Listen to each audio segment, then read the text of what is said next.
Bueno, pues antes de leer el texto de hoy, vamos a hacer un pequeñito repaso para saber dónde más o menos estábamos.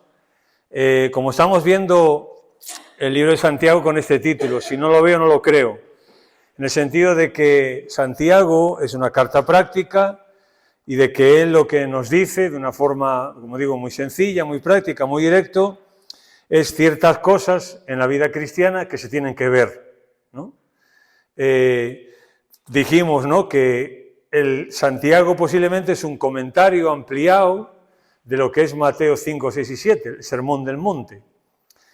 Un discurso, un sermón, una predicación que Jesús dio, donde también Jesús fue directo al grano, ¿no?, corto y al pie, como se suele decir en fútbol, ¿no? Y Santiago es igual, así que estamos viendo esto, ¿no? Si no lo veo, no lo creo, en el sentido de ciertos temas que vamos a ver. Así que si repasamos lo aprendido, lo primero que vimos en los versículos 1 al 4 era cómo se ve mi fe en medio de las pruebas. ¿Cómo se ve mi fe en medio de las pruebas? Decíamos que en mi convicción, cuando Santiago dice, soy siervo de Dios. Él era el medio hermano de Jesús, veía a Jesús de otra manera en algunos momentos de su vida, pero ahora lo ve como su Señor. Así que Santiago habla de una convicción que tiene que haber para que nuestra fe se vea en medio de las pruebas. Segundo, en mi confianza. Él dice, ¿no?, que tened por gozo cuando os halléis en diversas pruebas. Nadie se puede gozar en una prueba si no confía en el Señor. De hecho, el secreto para poder gozarte en una prueba es que tú confías en el Señor. A pesar de lo que estés viviendo, tú confías en que eso es de Dios para ti y que va a sacar algo bueno de ti. También decíamos en mi constancia. Él decía, ¿no?, que la prueba la prueba de vuestra fe produce paciencia. Y la palabra paciencia y la palabra perseverancia o constancia. O sea, el permanecer debajo de. Y aquí nunca mejor dicho, ¿no?, cuando hay una prueba en mi vida, mi fe se ve cuando sé perseverar en medio o debajo de esa prueba, ¿no? Y también veíamos en las consecuencias también, ¿no? Nuestra fe se ve en medio de las pruebas en las consecuencias. Y Santiago dice que la fe tiene que tener su obra completa para que seáis perfectos. La palabra perfecto decíamos que era completos y cabales sin que os falte cosa alguna. Bien, así que ese es el primer tema que Santiago desarrolla, ¿no? Cómo se ve mi fe en medio de las pruebas. Y conecta también con los versículos del 5 al 11 que vimos, en el sentido de que mi sabiduría se ve cuando entiendo los sabios propósitos de Dios. Es decir, que no solamente decíamos que la prueba es cuestión de soportarla y ya está, eso no es la idea de una prueba. Cuando una persona que no tiene al Señor, supuestamente, pasa una enfermedad o un problema, eso es lo que dice, ¿no? Bueno, pues hay que aguantar el tirón. Eso es lo que se suele decir, ¿no? Hay que aguantar el tirón. Pero nosotros no. Nosotros no es cuestión de aguantar el tirón, es cuestión de ver aún en medio de mis pruebas qué tiene el Señor para mí, o sea, cómo puedo sacar de ahí sabiduría. Y en este sentido, mi sabiduría se ve cuando entiendo los sabios propósitos de Dios. Santiago dice, sí, reconocerlos. El versículo 5, si alguno de vosotros tiene falta de sabiduría, pídala a Dios. Es decir, para que mi sabiduría se vea, la sabiduría divina que explicamos, ¿no? Dijimos que una de las cosas es reconocer nuestra falta de sabiduría. Nuestra falta de sabiduría. ¿Por qué? Pues porque nosotros en una prueba que nos toque no controlamos todo, no sabemos el futuro, no sabemos qué va a pasar, no sabemos en qué va a desencadenar todo eso, cómo va a terminar. Por tanto, por eso dice Santiago, si alguno tiene falta de sabiduría. Él está dando, decíamos, ¿no?, por la construcción gramatical, decíamos que él está dando por hecho que tenemos falta de sabiduría, así que hay que pedirle a Dios. Y también hablábamos de sí reconocerlos, pero sin reservas. Y dice, pida con fe, no dudando, porque el que duda es semejante a la onda del mar, que se arrastra por el viento y echada de una parte a otra. Decíamos, ¿no?, que la vida está ahí a veces, calma, pero si tú ves el mar siempre tiene olas. Aunque tú no las veas, siempre tiene. Lo que pasa es que el viento o la marea lo que hace es agitar las olas y que tú las veas, y cuando hay un viento exagerado, pues olas de metros, ¿no? Pero las olas siempre están ahí. Y a veces, pues nuestra vida, a veces estamos en calma, pero en cualquier momento puede venir el viento, ¿no?, en nuestra vida y desencadenarse una tormenta. Así que ahí, aún en la tormenta, dice Santiago, pues uno no puede dudar. Sobre todo no dudar, en el contexto es dudar del Señor. De mí claro que puedo dudar, o de lo que sea, pero del Señor no. Así que cuando pido, tengo que pedir no dudando. Porque claro, si dudo, pues las circunstancias me van a llevar de un lado para otro, ¿no? Igual que las olas son llevadas de un lado para otro por el viento, pues nosotros tampoco debemos de permitir que las circunstancias, decíamos, ¿no?, moldeen nuestra vida. El agua, la marea, las circunstancias la moldean. La luna, el viento, en fin, todas estas cosas, ¿no? La marea cuando sube o baja, pero nuestra vida deberíamos de evitar esto, ¿no?, de que las circunstancias moldeen nuestra vida o nos hagan ser de una manera u otra. Por eso mi sabiduría se ve cuando entiendo los sabios propósitos de Dios. Bien, y ahora vamos a entrar ya en el texto de hoy y vamos a leerlo. A partir del versículo 12 vamos a ver una parte y el martes que viene, si Dios quiere, otra. Santiago 1, 12. Con esto en mente, ¿vale? He hecho el repaso, a lo mejor un poquito largo incluso, a propósito. Porque ahora dice, con todo lo que ha dicho de las pruebas, ¿no?, con todo lo de que se tiene que ver mi fe en medio de las pruebas, que en medio de las pruebas tengo que buscar la sabiduría de Dios, y ahora dice, bienaventurado el varón que soporta la tentación. O, decíamos, ¿verdad? Dejadme hacer un inciso aquí. O la prueba. Esta palabra, tentación, periasmos, es tanto para prueba como para tentación, decíamos, ¿os acordáis? Que el contexto es lo que decide. Así que, bienaventurado el varón que soporta la tentación o la prueba, porque cuando haya resistido la prueba, ahora en un rato hablamos de esta palabra, porque cuando haya resistido la prueba, recibirá la corona de la vida. De vida, que Dios ha prometido a los que le aman. Cuando alguno es tentado, no diga que es tentado de parte de Dios, porque Dios no puede ser tentado por el mal, ni Él tienta a nadie, sino que cada uno es tentado cuando de su propio deseo, es atraído y seducido. Entonces el mal deseo en este sentido, después que ha concebido, da a luz el pecado, y el pecado, siendo consumado, da a luz la muerte. Estos ejemplos los vamos a ver la semana que viene a fondo. Amados hermanos míos, no erréis. Toda buena dádiva y todo don perfecto desciende de lo alto, del Padre de las luces, en el cual no hay mudanza ni sombra de variación. Él, de su voluntad, nos hizo renacer por la palabra de verdad, para que seamos primicias de sus criaturas. Amén. Bueno, vamos a tratar este tema entonces, el de hoy. Hemos estado 3 estudios hablando de todo lo que implica la tentación y el pecado, para que podamos entender mejor lo que ahora Santiago nos va a decir acerca de esto. Hemos estado 3 martes hablando de la tentación, del pecado, de todas las implicaciones, y creo que más o menos estamos preparados. Primero, la santidad en la vida no viene gratis, hay que lucharla. O sea, la Biblia nos habla de que hay que luchar.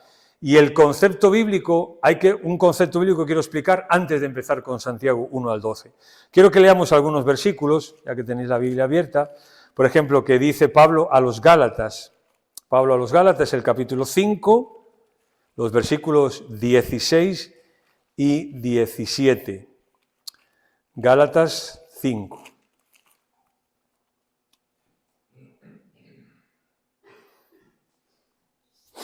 Gálatas 5, 16, ¿estáis?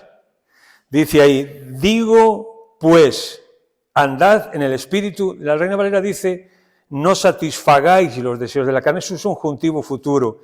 Tendríamos que traducirlo como, digo pues, andad en el Espíritu y no satisfaréis. No satisfaréis como una consecuencia. Una consecuencia de andar en el Espíritu es no satisfacer. O sea, entonces no satisfaréis los deseos de la carne. Porque el deseo de la carne es contra el Espíritu. Porque el del Espíritu es contra la carne. Y el del Espíritu es contra la carne. ¿Y estos qué? Se oponen entre sí, para que no hagáis lo que quisierais. ¿Recordáis lo que dijimos de Romanos 7 que Pablo decía? Aquí está también. Pero si sois guiados por el Espíritu, no estáis bajo la ley. Así que manifiestas son las obras de la carne. Y ahora menciona ahí una serie de cosas. Otro pasaje en 1 Pedro, después de Santiago, 1 Pedro 4, del 1 al 5, quiero que veamos este concepto, ¿no?, que hoy vamos a tratar, porque Santiago, aunque sí es práctico, pero creo que tenemos que rodearlo esto de estos pasajes. 1 Pedro, capítulo 4, versículo 1 dice: puesto que Cristo ha padecido por nosotros en la carne, vosotros también armaos del mismo pensamiento. Pues quien ha padecido en la carne, ¿qué hizo? Terminó con el pecado, para no vivir, ahora ya para nosotros, ¿no? Para no vivir el tiempo que resta en la carne conforme a los deseos de los hombres, sino conforme a la voluntad de Dios. Baste ya el tiempo pasado para haber hecho lo que agrada a los gentiles, andando en lascivias, malos deseos, embriagueces, orgías, disipación y abominables idolatrías. A estos les parece cosa extraña que vosotros no corráis con ellos en el mismo desenfreno y disolución y os ultrajan. Dice, pero ellos darán cuenta. Y ahora quiero que leamos también atrás en esta carta el capítulo 2, el versículo 11. Capítulo 2, 1 Pedro también, versículo 11. Amados, yo ruego como a extranjeros y peregrinos que os abstengáis de los deseos de la carne que batallan contra el alma, manteniendo buena vuestra manera de vivir entre los gentiles, para que lo que murmuran de vosotros como de malhechores glorifiquen a Dios en el día de la visitación al considerar vuestras buenas obras. Bien, lo que quiero decir es que Santiago va a hablar de una lucha que tenemos, ¿no?, en nuestra vida, que lo vamos a tratar hoy y el martes que viene. Pero si cogemos todo el Nuevo Testamento, vemos que hay un principio, ¿no?, que la santidad no viene gratis, sino hay que lucharla. Hay una lucha en nuestros cuerpos, hay una lucha en nuestras mentes, en nuestras almas, con hacer la voluntad de Dios o hacer lo contrario. Y en el Nuevo Testamento lo que tenemos es consejos y exhortaciones directas a que no podemos hacer eso. Así que tanto el que no lucha como el que la niega, pues hace mal, o haríamos mal si no lucháramos contra el pecado en nuestra vida o si negamos que hay una lucha. No sé qué será peor, pero bueno, porque si la niegas es que no te enteras o que no me entero, pero las dos cosas, ¿no? Ni luchar, ni no luchar contra ello, ni tampoco negarla, o sea, obviarla, ¿no? Eso es mal. Como dijimos, ¿no?, que decía aquel escritor, o tú matas el pecado o el pecado te mata a ti. Y ahora Santiago va a empezar a describir todo el proceso que hay hasta que al final acabamos en el pecado. Bien, así que el tema de hoy, o el tema de Santiago 1, 12 al 18, yo le he puesto así. Mi santidad se ve en mi perseverancia contra el pecado. Mi santidad se ve en mi perseverancia contra el pecado. Si fijáis, siempre estamos viendo de se ve, mi fe se ve, mi sabiduría se ve, y ahora mi santidad se ve en mi perseverancia contra el pecado. Decimos esto, este título lo pongo, tiene que ver porque creo que la palabra soportar es clave en este texto. El versículo 2 cuando dice, porque el que no, bienaventurado el varón que soporta la tentación. Ese es clave, porque ahora te va a decir cómo viene toda la tentación, ¿no? Así que el que soporta la tentación, por eso hemos puesto este título, ¿no? Mi santidad se ve en mi perseverancia, en mi estar debajo del Señor y someterme al Señor y resistir al pecado. Bien, así que vamos a ver 4 cosas, 2 esta semana y 2 las que vienen. Yo le he llamado así, ¿no? La primera, vamos a ver que cuando hablamos de esto, de mi santidad se ve en mi perseverancia con el pecado, quiero tratarlo lo más práctico posible. Lo primero que diríamos hoy es, lo que busco no es huir de las consecuencias, sino alcanzar las bendiciones. O sea, cuando yo estoy queriendo vivir en santidad, lo primario que busco no es huir de las consecuencias, de mis errores, sino alcanzar las bendiciones de Dios. ¿Sí? Bien, lo segundo que vamos a ver hoy es, lo que busco no es excusarme de lo que hago. La santidad es importante, igual que la sabiduría, reconocer mi falta de ella, pues la santidad también es importante, reconocer mi falta de santidad, si es que hay algo raro en mi vida. Tercero, ahí puse 2 unos, pero bueno, sería segundo. Ya la semana que viene, lo que busco es anticipar el resultado, o sea, la muerte. Cuando Santiago lo que va a decir es que una de las cosas que nosotros tenemos que ver cuando estamos siendo tentados a hacer algo, o sea, que todavía no lo hemos hecho, es pensar en las consecuencias. Y aquí al final la consecuencia, ¿cuál dice Santiago que es? Muerte. ¿Vale? Lo que dijimos, ¿no? Adán y Eva no pensaron en las consecuencias y otras tantas personas. Nosotros tenemos toda la Biblia, un montón de ejemplos y otros ejemplos que tampoco están en la Biblia, incluso nuestros, ¿no? Que nos hablan de los resultados. Así que cuando uno es tentado es importante pedirle al Señor que nos haga ver, no, bueno, ¿esto qué me va a traer? Pero bueno, eso lo vamos a ver la semana que viene. Y en cuarto lugar vamos a, no sé por qué puse ahí, pero bueno, sería 1, 2, 3 y 4, ¿vale? Y la semana que viene tampoco vamos a ver lo que busco en mi vida, entonces es la santidad, que son los versículos estos de no os equivoquéis, toda buena dádiva y todo un perfecto, o sea, eso es lo que busco. Bien, así que viendo el mapa para estos 2 días, empezamos con la primera. Lo que busco no es huir de las consecuencias, sino alcanzar las bendiciones. Fijáis lo que dice Santiago, dice, bienaventurado el varón que soporta la tentación, porque cuando haya resistido la prueba, recibirá la corona de vida que Dios ha prometido a los que le aman. Si os fijáis, Santiago lo que hace es eso, es enfocarse en lo que Dios te va a dar si tú y yo somos capaces de vencer la tentación. No se está fijando tanto en las consecuencias de lo que pueda ocurrir, sino más en el resultado. O sea, en la felicidad que trae a una persona que es un hijo o una hija de Dios, el resistir la tentación o la prueba. Bien. Ahora, hasta ahora Santiago, hasta aquí ha estado hablando de las pruebas externas, o sea, de las pruebas de la vida, ¿no? Que una enfermedad te viene, tú supuestamente no has hecho nada para que ahora de repente tú tengas una enfermedad. Bueno, hay enfermedades que sí son consecuencias, pero bueno, digamos una cosa que no tiene nada que ver, ¿no? Ahora de repente tiene una enfermedad que no tiene nada que ver ni es consecuencia nada. Bien, pues eso es una prueba externa, algo que te viene de fuera, ¿no? Pero ahora Santiago va a hablar de las tentaciones internas. O sea, va a hablar de algo ya que no te viene de fuera, sino que te viene de dentro. Las tentaciones internas. ¿Qué relación hay entonces entre las pruebas externas y las tentaciones internas? Porque parece que Santiago lo está mezclando, ¿no? Bienaventurado el varón que soporta la prueba, la tentación, porque cuando haya resistido la prueba, recibirá la corona de la vida. De vida parece esto. Bien, pues hay una explicación. Si no tenemos cuidado, las pruebas externas pueden convertirse en tentaciones internas. No viene de fuera, sino que está dentro. Es decir, puede haber, ahora lo voy a explicar, ¿no? Puede haber una prueba que si tú soportas esa prueba y la pasas, bien, haces la voluntad de Dios y agradas al Señor y recibes la recompensa, ¿no? De haber hecho la voluntad de Dios. Pero si yo y tú no manejamos bien esa prueba, al final esa prueba puede traer una tentación, que ya no es de fuera, sino que es mía. Ahora vamos a explicarlo, ¿eh? Tener paciencia. Por ejemplo, cuando las circunstancias son difíciles, Satanás puede presentarnos oportunidades para evadirlas. Esta oportunidad es la tentación. Abraham, por ejemplo, lo usamos ya el ejemplo. Abraham, hay un hambre en donde él vive, una prueba de parte del Señor. Otras veces también probó a Abraham, ¿no? Dios probó a Abraham.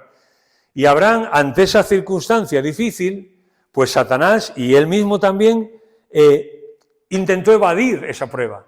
¿Pero cómo? Decíamos, ¿no? Bajando y mintiendo. Y casi creó un problema grave. Entonces, ¿qué pasó? Esa oportunidad de solucionar ese problema fue la tentación para él. Era una prueba que él podía haber confiado en el Señor y ya está, ¿no? Pero él se anticipó. Así que esa tentación, esa prueba externa, lo que hizo que, pues al final produjo una tentación interna. O sea, la prueba externa en sí puede ser inofensiva, pero ¿de dónde viene la tentación? De mí. hacia afuera, hacia esa prueba. No sé si me estoy explicando bien, ¿sí? Es decir, yo no puedo culpar a la prueba de que me ha tentado. La prueba en sí es una prueba, ya está. Yo la puedo vencer, pero si no la venzo y busco una oportunidad para evadirla, como hizo Abraham, al final la tentación salió de él, no fue la prueba. Pero vemos que si no cedes a la prueba, evitas la tentación. Es decir, si yo tengo una prueba y confío en el Señor firmemente, pues al final no voy a ser tentado. O por lo menos, no sé si tentado, pero por lo menos evito caer. O sea, que eso se convierta en una tentación y más, peor todavía, en un pecado. Así que lo que está haciendo énfasis Santiago es, tú tienes que soportar eso, luchar contra eso, para que esa prueba no se convierta en una tentación y al final te lleva a un pecado, o me lleva a un pecado, ¿no? Lo que me tiene que importar, en este sentido, el primer punto que hablamos, ¿no?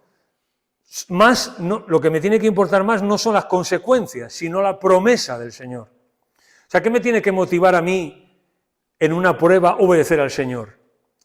¿No equivocarme y sufrir las consecuencias o agradar al Señor y recibir la recompensa del Señor? Lo que me tiene que motivar es la segunda cosa, no la primera, ¿no? Pero la verdad es que muchas veces no es así en nuestra vida. Muchas veces tememos más a las consecuencias de lo que podamos hacer que a perder una bendición de Dios. Pero lo que Santiago está enfatizando es que la sabiduría es cuando tú te enfocas en las recompensas de Dios, en la promesa de Dios, no las consecuencias. Porque yo, claro, cuando tengo una tentación, una prueba, si ya estoy, ¿qué pasa? Pensar, o sea, simplemente tenemos que pensar cómo cada uno carburamos, ¿no? Cuando hay una prueba, inmediatamente nosotros pensamos en qué va a pasar, ¿no? En los resultados de eso. Inmediatamente decimos, uy, que si hago esto, ¿no? Pues las consecuencias pueden ser estas, pueden ser las otras, y estamos pensando más en las consecuencias que eso nos puede traer, que de verdad en decir, oye, pues yo quiero agradar a Dios, ¿no? Y la felicidad para mí va a estar en agradar a Dios, no tanto en evitar un problema en mi vida. No sé si me estáis, o si me estoy explicando, ¿no? Es un poco diferente, ¿no? Enfocar estas cosas a cómo a veces las enfocamos. Así que seré feliz de verdad que si no cedo. No soy feliz de verdad si en una prueba me equivoco y al final no tengo consecuencias. No, si no cedo. Porque es verdad que a veces nosotros cedemos a una prueba, eso se convierte en una tentación, nos equivocamos y el Señor a veces tiene misericordia de nosotros. Pero yo tengo que ser feliz no en que el Señor ha tenido misericordia a pesar de mi error y no hay consecuencias, sino en soy feliz porque no he cedido a eso. Si no tenemos sabiduría, pues hay que pedírsela a Dios, porque el pecado engaña y mata, dijimos. En el contexto está, ¿no? Digo, tengo una prueba, ¿qué hago? Estoy enfrentando una prueba, ¿qué hago? Tengo esa tentación a esto, ¿qué hago? Bueno, ¿qué dice Santiago en el contexto? Si alguno no sabe o tiene falta de sabiduría, pídasela a Dios. ¿No? Feliz, dice, bienaventurado, ¿no? La palabra aquí, la primera del versículo, feliz. La palabra bienaventurado es un gozo, es el gozo interno de una persona que se mantiene feliz por encima de las circunstancias que rodean su vida. Esa es la definición de bienaventurado aquí, la palabra makarios en griego, ¿no? Feliz, dichoso, afortunado. Fijaros, el gozo interno de una persona que se mantiene feliz por encima de las circunstancias que rodean su vida. O sea, si a mí una prueba logra,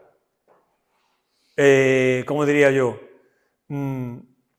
amargarme, ya he perdido. Ya he perdido. Si una prueba llega a destabilizarme, a poder incluso hablar en contra de Dios, o por qué está pasando esto, o por qué no le pasa al vecino mío, o sea, si una prueba llega a desestabilizarme, pues ya está, ya he perdido. Por eso Santiago dice, feliz el varón que la soporta.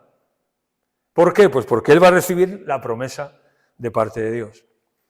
La tentación aquí, en el versículo 12, es la misma palabra que en el versículo 3, perdón, hay dos, no, que el 3, prueba, es la misma palabra. Tentación, prueba es la misma, por eso yo dije que depende del contexto. Aquí traducen todos tentación porque el contexto del pasaje, como hemos visto, tiene que ver con la tentación. Y la prueba, aquí cuando dice, a ver si me aclaro, ¿no? Bienaventurado el varón que soporta la tentación, es la misma que el versículo 3, pero la siguiente no, dice, cuando haya resistido la prueba, la palabra prueba, ahí esa del versículo 12, la segunda que tenéis vosotros ahí, es más bien una idea de pasar la prueba o de aprobar. Esa es la idea, aprobar. O sea, entonces Santiago estaría diciendo, ¿no? Bienaventurado el varón que soporta la prueba o la tentación, porque cuando haya resistido o aprobado en eso, recibirá la corona de vida. La idea es aprobar eso. O sea, yo estoy enfrentado a una prueba, a una tentación, y apruebo. O sea, soporto, paso la prueba. Y ahí está la bendición de Dios. ¿Entendemos? ¿Sí? Es decir, la perseverancia trae como resultado la aprobación de Dios. Y su aprobación trae como resultado la corona de vida. Soporta la tentación, porque cuando haya resistido la prueba, entonces recibirá. Corona es muy interesante, ¿no? Porque él dice la corona de vida. Ahora bien, corona no solo simboliza el triunfo. En el primer siglo, la corona no solo simbolizaba el triunfo, hoy sí, hoy simboliza el triunfo, pero aquel entonces también simbolizaba la perseverancia en el triunfo. Si alguien ganaba una competición, no era por suerte, era por su perseverancia y por su resistencia y por su sacrificio para ganar eso. Solo ganaban los mejores, evidentemente, ¿no? Entonces era un símbolo no solo del triunfo, sino también de la perseverancia. Corona de vida es la meta del cristiano y no huir de las consecuencias. Insisto, este es el primer punto que estamos viendo, ¿no? Mi meta es recibir esa corona de vida, esa aprobación de Dios en cuanto a que yo he triunfado y he perseverado en medio del triunfo.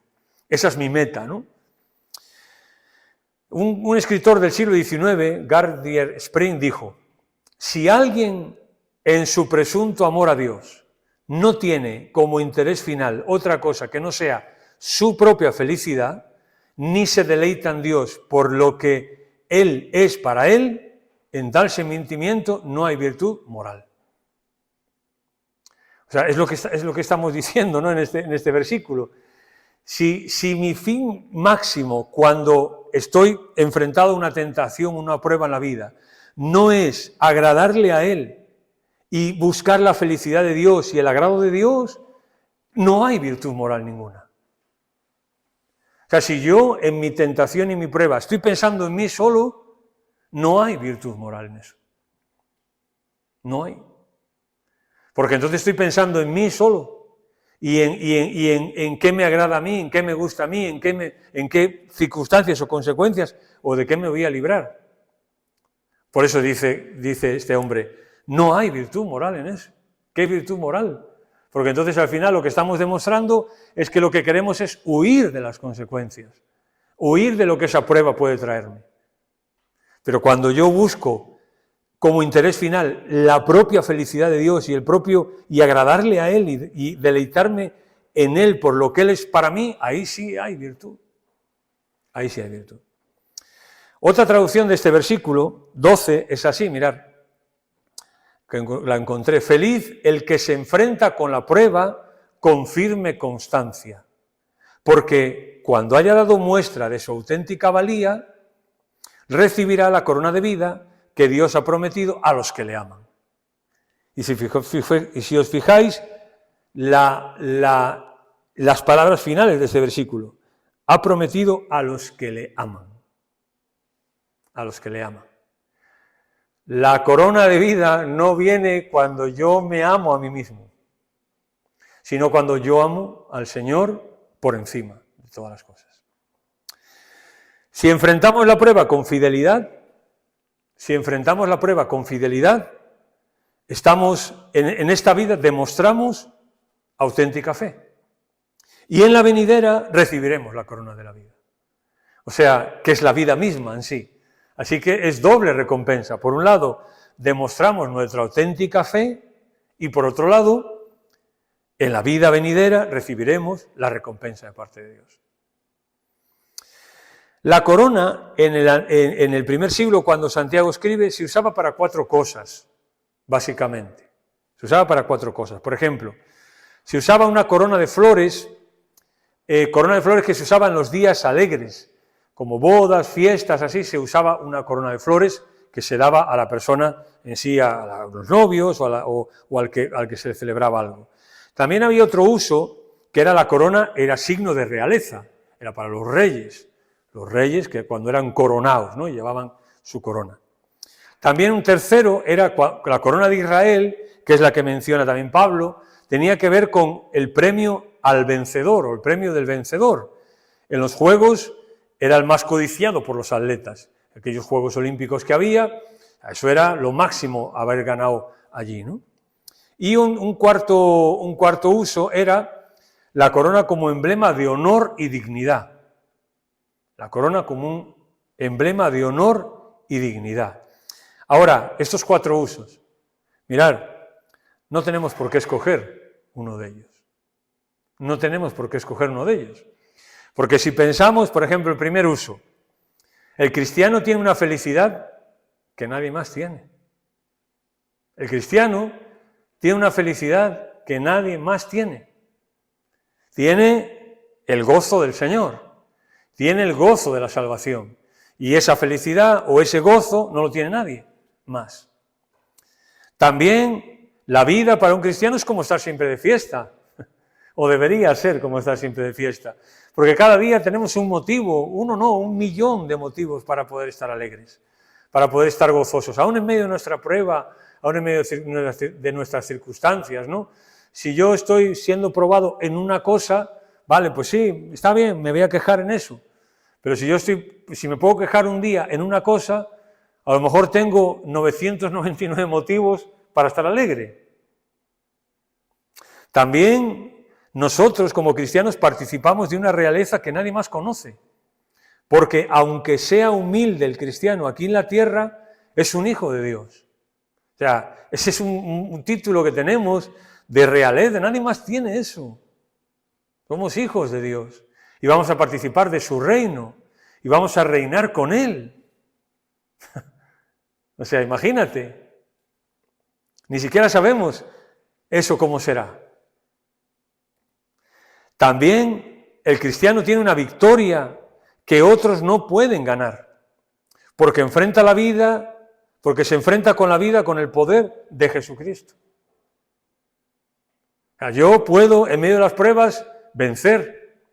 Por ejemplo, Pablo en Romanos 8 dice, no una contradicción, y es que somos contados como oveja de matadero, no sé qué, pero en todas estas cosas somos más que vencedores. O sea, ¿cómo? A ver, Pablo, ¿qué estás diciendo? ¿Estás diciendo que te han matado como una oveja y eres un vencedor? Pues vaya vencedor. Claro, esto no lo entiende nadie. Ahora, nosotros sí lo entendemos. Y una quinta cosa, y es, nosotros tenemos una dignidad nueva también. Porque nos damos cuenta de que Dios, el cristiano se da cuenta de que Dios lo valoró al precio de la sangre de Jesucristo. Así que todas estas cosas, y más seguro, podríamos incluir en esto. Haya resistido la prueba, recibirá la corona de vida. Así que dime si no es un motivo para estar feliz. Y si no es un motivo para buscar eso en la prueba incluso. Ahora, ¿qué es la corona en sí? ¿Qué es la corona? La corona del cristiano es una clase de vida que es la vida verdadera. A través de Cristo hemos entrado, ¿no?, en la vida, hemos entrado a una vida abundante. Si nos enfrentamos a la prueba con firmeza, la vida se convierte en algo infinitamente mejor que antes. Porque estamos hablando de todo esto, ¿no? La prueba, la tentación, fíjate tú, qué mal, que no sé qué, que no sé cuánto. Pero ahora en el versículo 16, 17 dice Santiago, toda buena dádiva y todo don perfecto desciende de lo alto, del Padre de las luces, en el cual no hay cambio ni sombra de variación.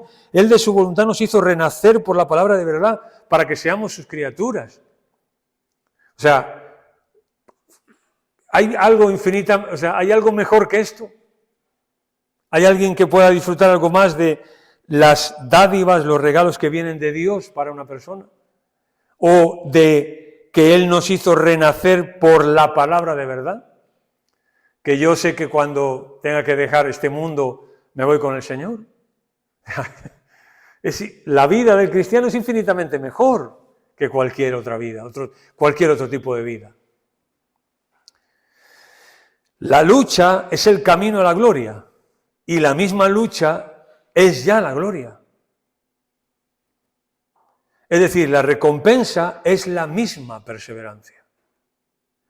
Feliz el varón que soporta la tentación, porque cuando haya resistido la prueba, digo yo, ¿se va al cielo? No, claro no. O sea, sigue aquí. Ya te entiendo, Carmen Fili. O sea, sigue aquí. Y ahora dice, recibirá la corona de la vida. Es como la recompensa es la misma perseverancia. La recompensa está en ¿qué? En soportar la prueba y agradar a Dios. Ahí está la recompensa. Esta es la recompensa. ¿Qué recompensa mejor para alguien que nos consideramos siervos de Dios que poder agradar a Dios en algo? Ahí está la recompensa. Por eso hemos titulado el primero, ¿no? Que lo que buscamos, la verdadera sabiduría, la verdadera santidad lo que busca no es las consecuencias, sino las promesas del Señor. Bien, avancemos. El 2, lo que busco no es excusarme de lo que hago. Y ahora empieza a decir, ¿no? Claro, Santiago es realista. Y Santiago ahora empieza a profundizar un poco más. Entonces ya da un paso más y ahora ya nos dice, cuando alguno es tentado, es decir, primero lo que te ha puesto es el cuadro general en el versículo 12. Y ahora ya te empieza a especificar. Ahora ya entramos al terreno del día a día, ¿no? Bien. Ahora dice, cuando alguno es tentado, no diga que es tentado de parte de Dios, porque Dios no puede ser tentado por el mal, ni Él tienta a nadie. Es la misma palabra, cuando alguno es tentado es la misma palabra que prueba arriba. Pero ¿por qué sabemos que tenemos que traducirlo a la tentación? Por el contexto, ¿no? Cuando alguno es tentado, no diga que es tentado de parte de Dios, porque Dios no puede ser tentado por el mal, ni Él tienta a nadie. Bien, vamos a ver esto. Vale, no podemos culpar a nadie, y mucho menos a Dios, de nuestras tentaciones. No podemos culpar a Dios a nadie, por supuesto, pero tampoco a Dios. A Dios, por supuesto, y a nadie tampoco, porque nosotros cuando a veces le damos, sobre todo con los jóvenes, ¿no? Con determinados temas, les hablamos, pues siempre les decimos, ¿no? Que ellos tienen un músculo en su cuerpo que se llama el esternocleromastoideo. Y ese sirve para mover la cabeza así y decir no. Así que nosotros también lo tenemos y no podemos culpar a nadie. O sea, yo siempre puedo decir que no a lo que sea. Y por supuesto menos echarle la culpa a Dios. No diga, esto es muy importante, ¿no? Resalta en el texto. ¿Por qué? Porque yo lo he dicho ya infinidad de veces, creo. No diga, es una negación seguida de un imperativo. ¿Alguien recuerda qué significa esto? Exactamente. Expresa una prohibición de algo que ya ocurría. Cuando Pablo dice no diga, es dejad de decir eso ya. Está claro que posiblemente alguno estaba diciendo, bueno, es que Dios, ahora vamos a ver por qué también, yo no tengo la culpa, es Dios quien me metió en esto. Tal vez porque el que ha entrado en una prueba ha permitido que la tentación, o sea, ha pegado el salto de la prueba ¿a dónde? A la tentación.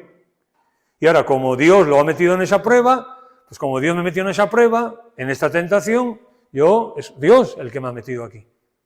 Así que Santiago dice, cuando alguno es tentado, Dios no ha sido. Literalmente estoy siendo tentado de Dios. Esa es la frase. O sea, es una expresión enfática que lo que significa es, de Dios estoy siendo tentado. La idea es, esto viene de Dios directamente. Y Santiago dice, no. Es decir, el que está a punto de caer se excusa diciendo que Dios lo ha puesto allí en esa situación. O sea, Señor, tú me has puesto en esta prueba y yo ahora estoy tentado a hacer una barbaridad. O ya lo estoy haciendo. Pero tú es que me has puesto ahí en esa prueba. Ahora vamos a ver, esto no es muy raro, ¿eh? Ahora lo veremos. Santiago y toda la Biblia rechaza tal disparate, por supuesto. O sea, yo no puedo decir que Dios me ha tentado, porque Santiago dice, no, Dios no tienta a nadie. Porque la tentación que es inducir al mal, inducir a pecar, Dios no puede, porque Dios es santo. Por el contexto, es tentación y no prueba, como hemos dicho. La tentación es algo humano, ¿sí? También culpar a alguien es algo humano. También. Ejemplos. Un pobre no puede culpar a su pobreza de robar porque no tiene más remedio.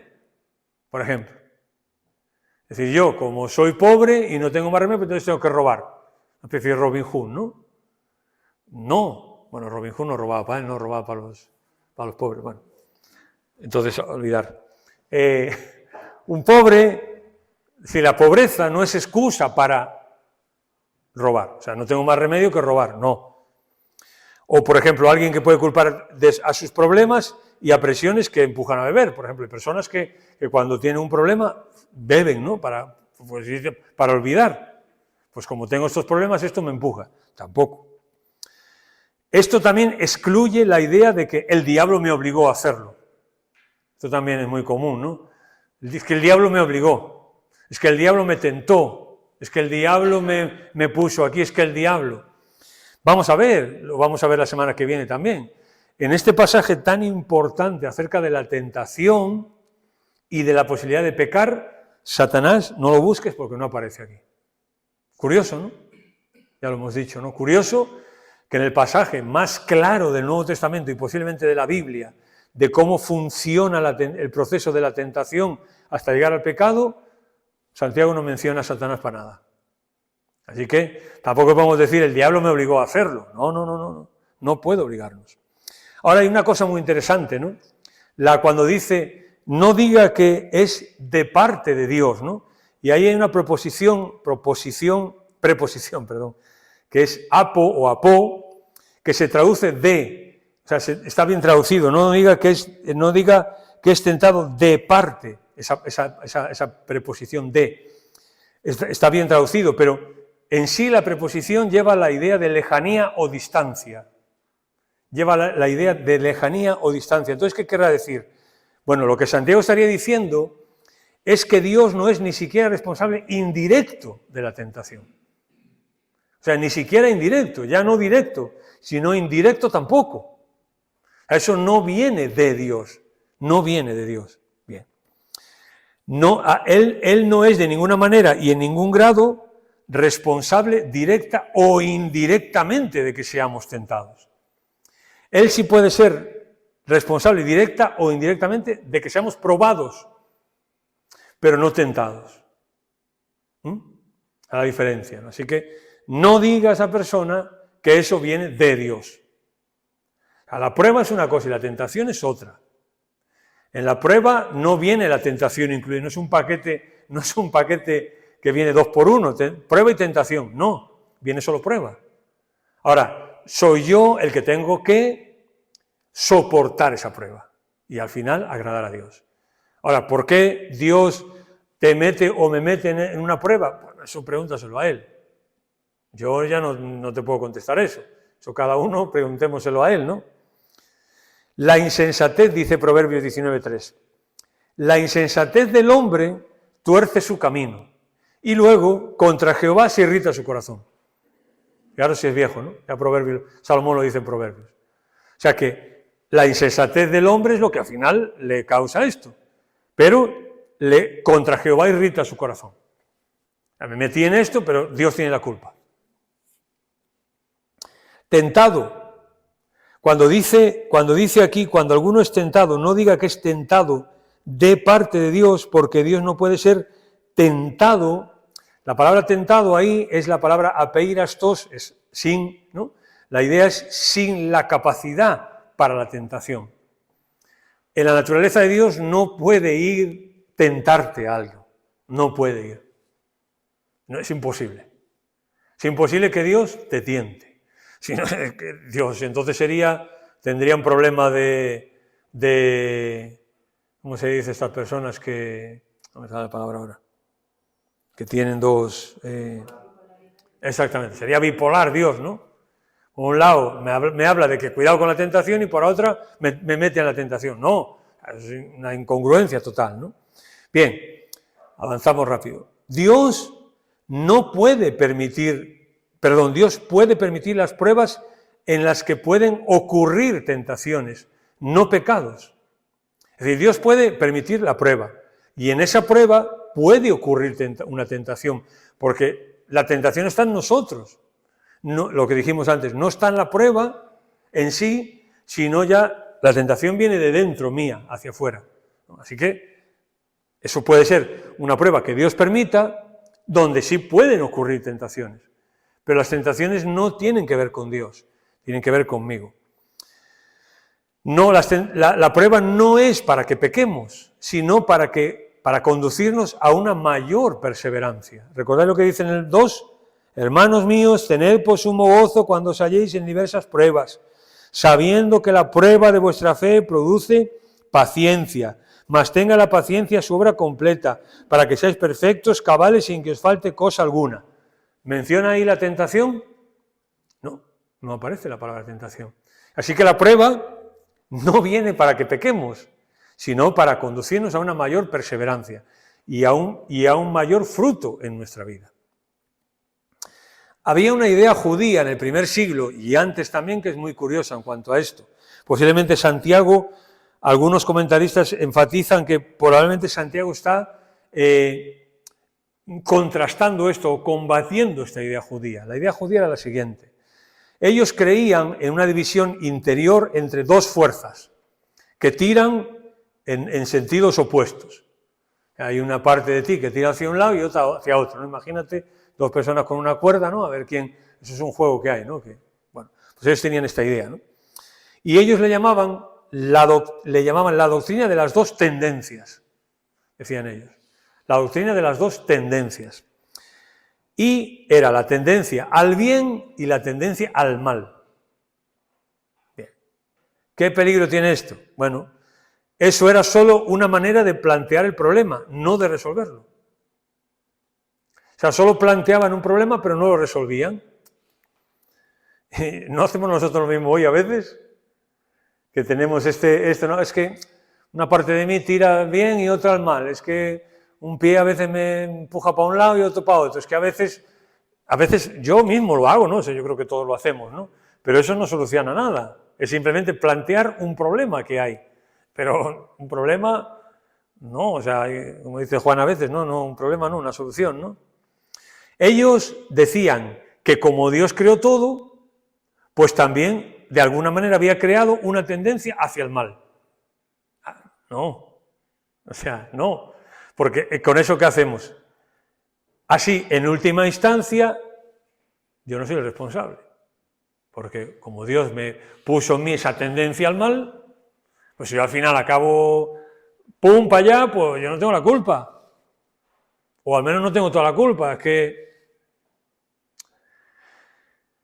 ya Adán dijo, ¿verdad? Lo he parafraseado aquí. Adán dijo, sí, Dios, es verdad que comí la fruta, pero lo hice porque la mujer me dio. O sea, le echa la culpa a la mujer. Y luego le dice, bueno, pensándolo bien, esa mujer me la diste tú. Si no me hubieses dado esa mujer, ¿no? Eso es lo que está diciendo. O sea, peca y dice, primero la mujer tiene la culpa. Ella me dio y yo comí. Luego le dice, pero ¿qué esta mujer me la has dado tú? ¿Os dais cuenta cómo está? Yo no fui. Hombre, sí, vale, yo comí, pero es que al final, si tú no pusieras el árbol y si la mujer no estuviera, y en vez de Eva se llamara Loida, pues a lo mejor sería distinto.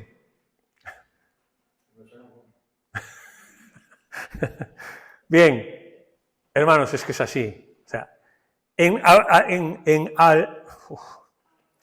autoexculparnos, excusarnos, matizar el pecado, tenemos un doctorado todos. Al final, eso es una tendencia también nunca queremos asumir la culpa, ¿no? No queremos decir, pues sí, es verdad, estoy haciendo mal y esto está mal. Siempre buscamos una solución, una salida por ahí, que bueno, la semana que viene veremos también más. Pero si queremos ver santidad en nuestra vida, primero hemos visto, no buscar huir de las consecuencias del pecado, sino alcanzar las bendiciones de Dios. Yo lo estaba preparando y yo estaba diciendo, Señor, yo quiero esto, ¿no? Para mí. Me gustaría tener esto. Que cuando soy probado o soy tentado, no me centre tanto en las consecuencias que eso me pueda traer, sino en vencerlo y decir, Señor, aquí está, ¿no? He resistido la prueba. Señor, he sido tentado, pero he dicho que no. Porque ahí hay una bienaventuranza. Y segundo, hemos visto, no buscar excusarme de lo que hago, ni responsabilizar tampoco a nadie, sino soy yo. El que peca soy yo, lo vamos a ver la semana que viene, ¿no? Soy yo, no otro. ¿Qué más?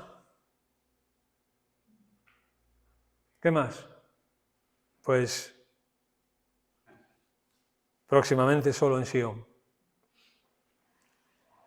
O sea, el martes que viene. ¿Hay alguna pregunta o comentario que tengáis acerca de esto?